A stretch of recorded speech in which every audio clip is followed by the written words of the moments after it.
Welcome into another edition of Sports Junkies here at RacineSportsZone.com. I'm Sparky Fifer, 105.7 FM The Fan, AM 1250 in Milwaukee. Co-host of the Wendy's Big Show weekday afternoons from 2 until 6. Gery Woelfel sits at the other end of the table, columnist here at the Racine Journal-Times. And in the middle, he is the head coach, a name I can pronounce, thank God. He is the head coach, Jeff Christensen of Racine Lutheran. Yeah, you sounded like a PA address announcer. Right in the middle. In the middle. I thought you were going to say Kareem Abdul-Jabbar or something. No, Coach, thanks for coming in. Thanks. It's great to be here. Always fun talking to you guys. All right, so first things first. How do you fix the Bucks? Well, I don't know. I'm guessing. They're watching now, so be careful. Oh. You might get your press credentials. I'm guessing it's just chemistry. There has to be something going on in the locker room. I have no inside information, but when you have pretty much the same team back, plus you had Monroe, who's been an absolute stud for him, I'm thinking there's something going on in the locker room, because normally when teams go bad, whether it be in high school, college, or pros, there's some sort of chemistry problem. Okay, so we're talking about, really, a little bit older than high school, because half these kids are in their early 20s, right? Yeah, okay. Right. So for you then, if you have a team and you're sensing something's going on and that's causing problems on the floor, what do you do as a coach? You pull a player in that's your leader, or how do you address it? Yeah, I try to do it by talking to the player itself if I think he's the one causing the problem. Like on my team this year, I don't really have a direct leader, so I don't have somebody I can go to and say, would you go talk to this kid? Right. So I got to do it myself. But, when you deal with NBA guys, most of them are making more money than the coach, and you can't trade them all the players, so it's a difficult situation, I'm sure. But so as a coach, then you have a responsibility then to the chemistry of the team, in your opinion. Yeah, without a doubt, and I'm sure Jason Kidd is talking to his players who he thinks might be causing trouble. But how do you get them to change what he's done? Puts guys on the bench occasionally, doesn't start them, takes away minutes. That's the only way you can really deal with something like that. And if they get the message, things are probably going to get better. If they don't get the message, it's probably just going to go in that same slippery slope. See, I always look at this and I say, okay, in the pros, you can have a coach for a while. Now, Gery will tell you, Scott Skiles guy, right? Maybe he burns out with his players over a certain amount of time. In high school and college, you get them for 3-4 years, boom, they're out, and you have new kids. So your message doesn't ever really wear out. How much more difficult do you think that is when you have guys for longer periods of time than that 3 or 4 years? Really difficult. I say it to my assistant coaches. I hate it when we have to have freshmen or sophomores on our team. Because I like that. That's right. Because I tell you what, even if I have them 3 or 4 years, by the 4th year, they're sick of hearing the same thing over and over again too. And that's part of being a coach. You got to come up with fresh material. You do, and that's why I got younger guys now that got some different ideas. But unless you're really successful, like a guy like Popovich.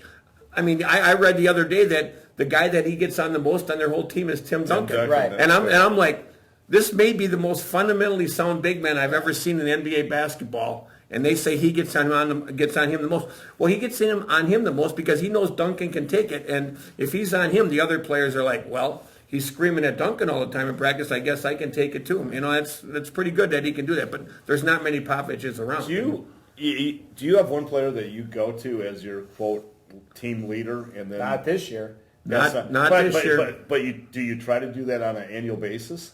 Yeah, you do. And for the most years, I got somebody that you can do that with. Right. Yeah, but, and some guys, a few years ago, I had a couple guys. Yeah. When I had Drummond and DeMuth and those guys, sure. I could talk to 3 or 4 of those guys, and they could handle the situation. And, See, now that brings up an interesting point. We're going to talk about his basketball team, but we got a brain here. We might as well use it.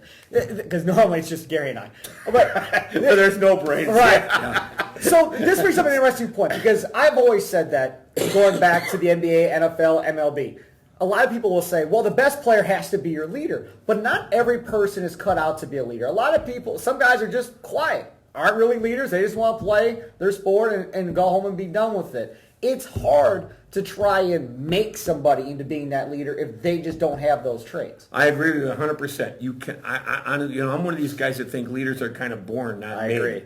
And you know what? You'd always like your best player to be your leader. Mm-hmm. It doesn't happen that often, quite honestly. But I had a kid that I thought would be the leader of our team this year. He didn't come off for the team, which I was like, okay. I guess he's not going to be the leader of the team. But I thought he was the most mature senior Yeah. coming in. And I thought, but he decided not to play for whatever reason. But, I really like it. I mean, after all those good guys left at 1 year, I had Clay Stevens, Yes. who was a senior, who was my best player. Who was an intern for our radio station. Yeah, I know. Yes, He talked to you guys, Great and guy, he yeah. really liked it. And he filled you in with all the dirt. No, stop. There's no dirt. No, but he ended up to be a great leader too. But sophomore and junior, when he was on that other team with those guys, he was just a follower and just kind of went with the flow. Leroy Butler always says, the Packer Hall of Famer, says it all the time on the air. You have to be a good follower before you can be a great leader. And that's probably true. Yeah. It's and you never think of it until you become the leader. Were you a good follower before? But we've had guys like that. Who's been the best leader you've had over the years? Was there one kid that really stood up because? My kid was the Kevin. best. Yeah, But he that's coach's kid. That happened. Yeah, right. That's a clone of you though. But outside of Kevin's, did you have anybody else step up? And wow, that's a tough question. Yeah, to answer. I mean, I'm trying to think back on. I was somebody that maybe as a gym rat that just loved basketball, wanted to be there, wanted to. a kid like Bob Hagan. Yeah, When I okay. first started coaching, he was like he was my first point guard. And he kind of grew into the position, and when we won the state tournament when he was a senior, and he was the leader of the team. But there was other leaders on that team also. Sure. I mean, it's great when you got 3 or 4 of them. Right. Heck, you don't hardly have to coach. They pretty much coach up the kids, and that's great. I love that part about it. Having said that about the importance of a leader, though, it still comes down, at least in my mind, to the head coach. I mean, all these guys are looking up to you, whether it's those guys that are under the leader or the leader himself. They're still looking at the head coach to show them the way, Without those kids. Yeah, but At the high school wait level. a second. There's one difference here. Yeah. If player A is messing around with player B's girlfriend, and now all of a sudden, we're talking high school. Hey, here. that happens in high school. I had that in girls softball. I coached girls softball, and my best player started dating my second baseman's boyfriend. All heck broke loose. I mean, girls were crying at practice all the time. They were all picking sides. Right, it was unbelievable. But that's where that player leader comes in and has to try and figure out how to get everybody together. Because nobody wants to hear from their coach about boyfriends and girlfriends at the high school and level, everything else. That it's going to affect that much. Yeah, well, she just told you. Girls softball. Girls softball. But I'm telling you what, sometimes the leader's a detriment. He ends up being the leader of the team. I agree. And I agree. I see that sometimes in pro sports here a lot. And they take the team the other way because they disagree with the head coach. With the head coach. And, I mean, there's a situation close to our hearts here. We do have to talk about your basketball team. Well, I want to get to another point here. We're going to go into a 20-minute segment here. We're fine. You'll still be under Lex's time. Yes, he will. I want to get to something else. Okay, so when you have your team, whether it be this team or any other team you've had, that point guard, right, when he's on the floor, how much freedom do you give him to run the offense? Or are you calling every play? Number one, we don't call very many plays. So you're giving we them run a freedom. motion type of offense, and everybody's supposed to be able to do everything. Quite honestly, I mean, we haven't had very many true centers where you just put them down in the post. I let my forwards handle the ball a lot because I always think if they're good ball handlers, they got a big guy that's maybe slower than them guarding them off the dribble, and they can beat them off the dribble, and they can't hard press them, and so they can take care of it. So I'll let anybody handle the ball as long as they can handle the ball.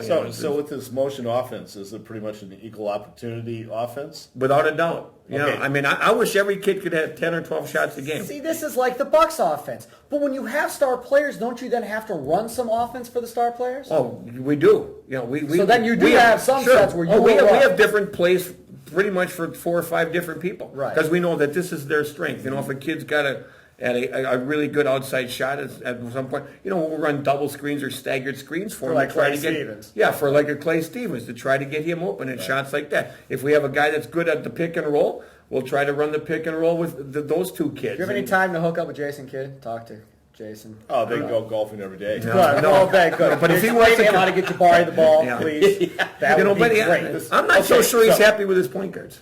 Well, I don't think he is either. I would agree. So your current team, you got any Clay Stevens on your current team? No. Okay. Hey, Blazing and Wilson seem to be the 2 guys, at least from a statistical They both played well against St. Joe's in your win. Yeah, they did. They both played pretty good. Brendan Nagley's pretty good point guard. Point guard, and we don't. He's not really a true point guard either. But those guys are good. They're good high school players. they're not great. To win, we have to win as a team. And I just, that's one of my big things of preaching as I gotten old and more crotchety. That, Now, is that possible? When I was I'm not saying the old part. Yeah, I'm real old. But I keep telling them, if we don't do it together, we don't have a guy that can take over the game. Yeah. And I would rather have a guy that can take over the game because then at some point when the going gets tough, this guy wants the ball.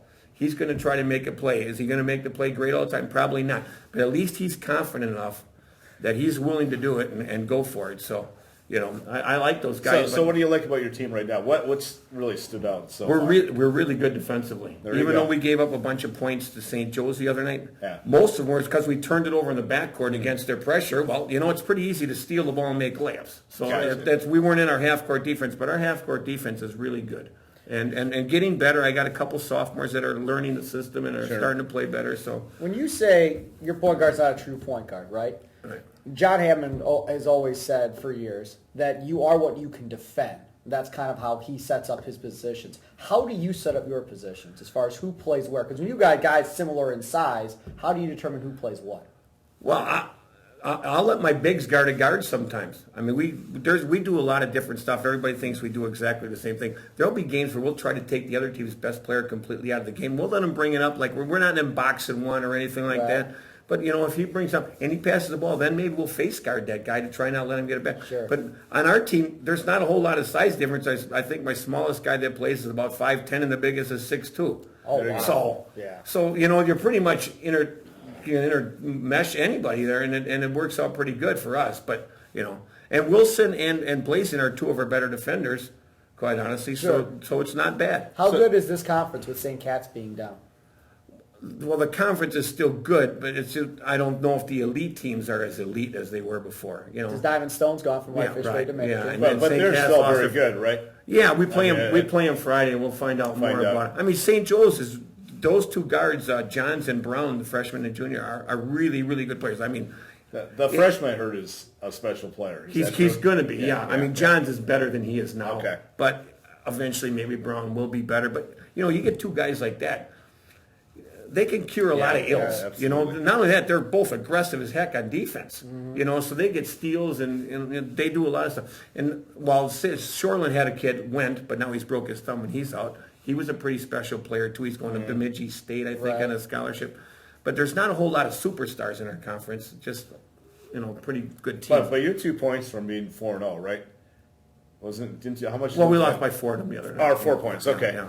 So you got to be elated to be off to a 4-0 start. I mean, or 3-1 start. I mean, if you would have won that game, which you could have. We could have. It's still it's a process here, and we're still kind of feeling. I mean, could we have won the game? Yeah, but at one point they could have blown us out too. Okay. We were down by 15. I mean, when you have 23 turnovers and go 12 for 24 from the line, you shouldn't even be in the game. Well, that says something too, that you came back. Yeah, we did come back, but they always play hard. Right. I mean, that's one thing as me as a coach is I'm pretty much impressed. If you don't play hard, you're not going to probably get to play very often. And we have two guys in the last 2 weeks that have kind of starting to figure this out. That they probably thought they were fooling us. Yeah. They weren't fooling us because they've been sitting on the bench all year long. But they've played a lot harder in practice the last 2 weeks. So they'll be getting a few more minutes, hopefully. That's awesome. Hey, man, thanks for coming in. I appreciate it. Hey, one quick question for you. What are your expectations for this team? I mean, what would you like to see this team do? Well, you know what? I don't think we can win a state tournament, but you never know. I mean, I've had teams before. In 1998, when my kid was a freshman, we were like 10 and 11 the year before, and my kid was the only new player on the team. We ended up winning the state tournament, but I don't think because who we have to go through. We got to go through St. Cat's, St. Joe's, Dominican. Just to get out of our region. But you obviously can be pretty good. I mean, I think we could be pretty good. I mean, I said before the year I thought we could go, 16 and 6, 17 and 5. That would be a good year. That would be a good year. Very good year. There's nobody that's going to run this conference. Nobody is good enough to run this conference. There is no Diamond Stone anymore. No, but Dominicans, they got size and they got players. Yeah. They've already got one loss, though, right? They've already got one loss. Yeah, they lost to somebody. Yeah. They lost to the Chicago Bulls. No, they didn't. No, they did not. Hey, it's Coach Jeff Christensen at Racine Lutheran, and he made me smarter today. That's Gery Woelfel over at the Racine Journal-Times. He already forgot what he said. We'll talk to you next time here at Sports Junkies at Racine Sports Zone. This is what I put up with every day, almost a daily.